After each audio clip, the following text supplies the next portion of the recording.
welcome. This is our final segment for the anniversary weekend, and I'm extraordinarily pleased to bring out onto the battlefield today Cameron Sowers, who is a third-year student at Gettysburg College, and he works with my dear friend Dr. Peter Carmichael. Cameron this year was at the Civil War Institute, which if you have not done it, it's probably an unparalleled 5-day experience by a top-notch operation, and just an extraordinary number of really good scholars, public historians, immerse you in the Civil War for, I guess, typically 5-day time. Yeah. So as we've been trying to do throughout the course of the past 3 days, we're trying to tell broad stories at the micro level. And then so today, I was really intrigued by something that Cameron said at CWI about the letters of Philip Hamlin, a soldier in the 1st Minnesota. And so I'm going to allow Cameron to talk about Hamlin's experiences here, and you might want to connect that, of course, to the project that was the impetus behind this. Yeah, so this project on Philip Hamlin started the fall of my first year here at Gettysburg, and I'm continuing my research on it this summer as the CWI Summer Research Fellow. So that was what brought me to the conference. And Philip Hamlin, he's born in 1839 in Warren County, Pennsylvania. He moves to Minnesota like many of his comrades would in the mid-1850s. Cheap, affordable farmland was drawing people from across the nation into Minnesota. Hamlin enlists early in 1861, feeling duty-bound by strong religious convictions that the war was God's will. He quickly answered President Lincoln's call. His letters home start 2 days before the actual call from enlistments, because the 1st Minnesota is one of the first regiments that get mustered into federal service. And he viewed the war as means necessary for human progress, writing in April of '61 that, quote, "The present magnificent uprising has led the people to make the greatest sacrifices, and as virtues go in cluster, these things will lead the people to a higher and nobler course of conduct in the future."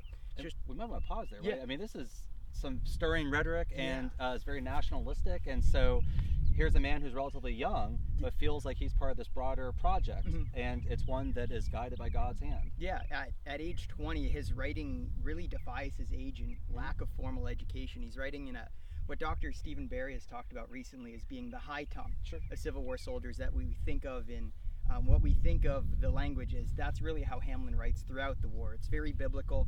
A comrade recalls an incident in his memoirs at night in the fall of '62 of Hamlin as the men lay down to sleep. Hamlin quotes Hamlet.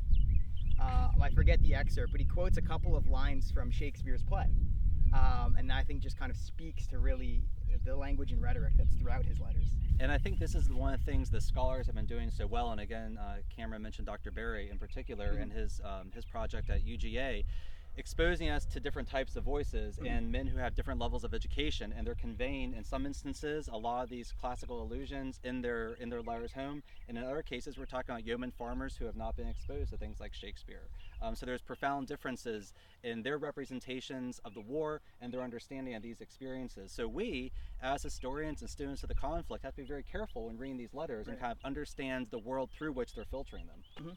Yeah, so Hamlin writes 90 letters home. He focuses on two main things. Virginia agriculture. As a farmer in Minnesota, Hamlin is very curious to see the system of Virginia, which is naturally different from in Minnesota because of the differences in the composition of the soil. So he's trying to figure out how Virginia agriculture works throughout his campaigns. And then he also writes consistently about religion. At times his letters read like theological tracts. He consistently uses a refrain, "In these hours of peril and trial, how inconceivably precious is the Christian's hope." He also spends a lot of time venting about inadequate chaplains and about comrades who rely on vices of sin, like reading novels and drinking whiskey. The Hamlin only believes in the Bible as being the only really leisure reading that he does. So Hamlin's letters, there's 90 of them throughout the war. The last one he writes is on the long, hot march up from Virginia into Pennsylvania. And at no point during the war did he devote as much time and space to writing about the movements of the army as he does in his last letter home in June 25th of 1863. And I think it's perhaps he sensed what was coming. His religious rhetoric about impending doom and trusting in God really amplifies during the start of the Pennsylvania campaign. And he writes in the last paragraph of his last letter, it starts, "I know that whatever befalls me, all is well, for I am in safe hands. Oh, it is sweet to trust in the all-seeing one." And Hamlin carries that trust with him when the 1st Minnesota arrives here on the second day. They're initially being held in reserve off over to our right as a beast tries to attack me. But Hamlin, unlike many of his comrades, is not in the famous charge of the Minnesota unit on the second day. He's in Company F, which gets detached down the line not long after the 1st Minnesota gets on the battlefield, and so they're skirmishing off about a quarter mile away from where the 1st Minnesota is still being had. So they're off, and they end up in between Wilcox and Barksdale's brigades in the field. So they kind of get caught in the middle, and they disappear for most of the rest of the day. But from their position, they can see their comrades, and they see and they hear. Area right behind us. Yeah. So down past the Pennsylvania Monument, where the 1st Minnesota Monument is today, the 1st Minnesota Company F with Hamlin is about a quarter mile down past that, and they hear the roar of gunfire emitting from where they had left their comrades. And they had a feeling, and they became distraught. Hamlin's company commander, Captain John Ball, sends Hamlin down the line to go see what's happening. They're so distraught, the entire company wants to go. But Ball knows he can't do that. He can't send his entire company away. He doesn't have the orders to do it. So he just sends Hamlin down the line. And Hamlin finds out the grim truth. He comes back, and when he reports the news, the regiment doesn't believe what happened. They're not really believing Hamlin. They're trying to hold on to that hope. One comrade of Hamlin recalls that there was a general expression of belief that, quote, it could not be quite as bad as this. So they're holding on hope, but when they reunite on the night of July 2nd into July 3rd with the survivors of the charge, of which there's not many, the same man recalled, we had not been separated far or long, but the greetings were as sincere and earnest as if oceans had divided us and years elapsed. There was a flood of inquiries about the missing ones, and the answers left no doubts in our mind of the awful calamity that had befallen the regiment. And on the night of July 2nd into July 3rd, the survivors of the 1st Minnesota come back into this position where we are. The obelisk behind us marks their position that they're going to have on the night of July 3rd, or the night of July 2nd into July 3rd. They're going to fortify this position. They're going to create earthworks and a barrier about 18 inches to 2 feet high to try and stop some of the musket fire that's going to hit them. And they're going to participate in the repulsion of Pickett's charge on July 3rd.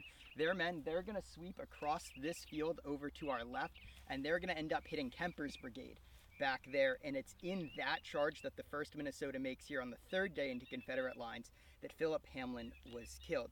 He received 4 bullet wounds, according to a comrade, 1 shattering the left leg, 1 through the thigh, a 3rd through the neck, and a 4th through the heart. He's just one of 2 men from Company F killed that day, but the 1st Minnesota suffers another 32 casualties here on the 3rd day.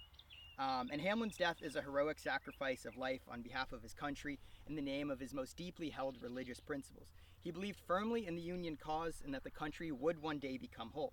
His faith in God allowed him to trust the Union cause was a superior one, ordained by the Almighty, and that this war would serve as a lesson and moral teaching for the nation. On the fields of Gettysburg, Hamlin becomes not only a martyr for the Union, but a martyr for his Christian faith. He brought that faith to his comrades through camp meetings and his own personal religious faith, something they admired and respected him for, even if they didn't necessarily agree. Hamlin believed that his death, if it were to come on the field of battle, was God's plan, and that plan is enacted here on July 3rd, 1863. But on the night of July 3rd, going into July 4th, Hamlin's comrades bury him on the field.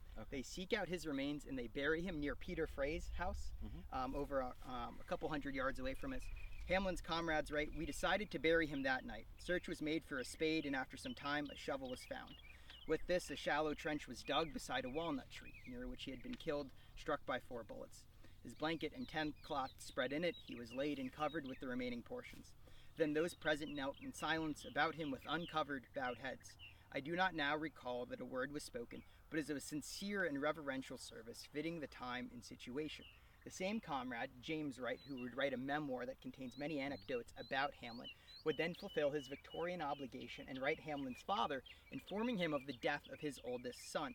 He wrote of Philip, he was an earnest and consistent Christian, and I doubt not he is in the better land. We often talked on the subject of death, and I know he was prepared. In that same letter, James Wright includes a lock of Hamlin's hair and a piece of the 1st Minnesota battle flag, both of which are still in possession of the Hamlin family today. A descendant from the Hamlin family has reached out to me and shared pictures of those.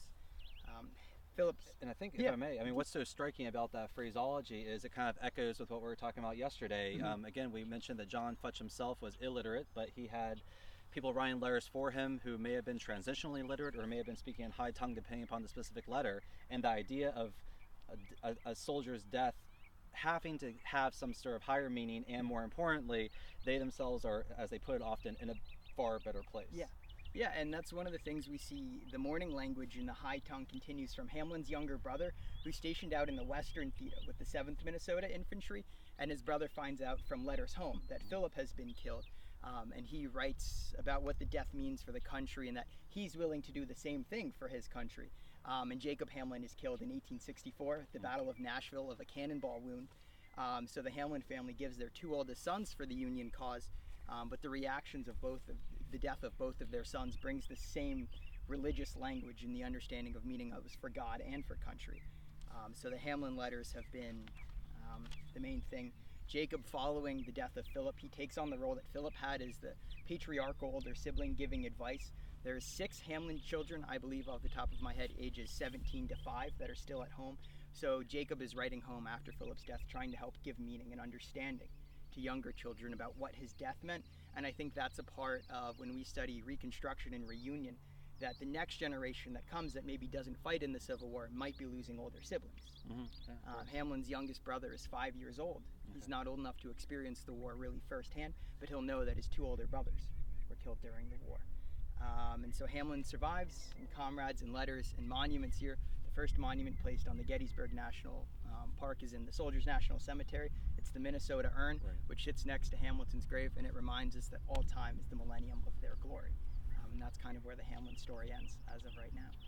That's perfect and incredibly powerful. Yeah, absolutely. So Cameron, I deeply appreciate it. Again, Cameron is a 3rd-year student here at Gettysburg College. He's doing fantastic work as a student at the Civil War Institute, and we're extraordinarily excited about your project and then how it interfaces with a larger project at Kill at Gettysburg. So thank you all very much for tuning in. Thank you. Thank you for having me. I appreciate it. And we wish you all a good afternoon.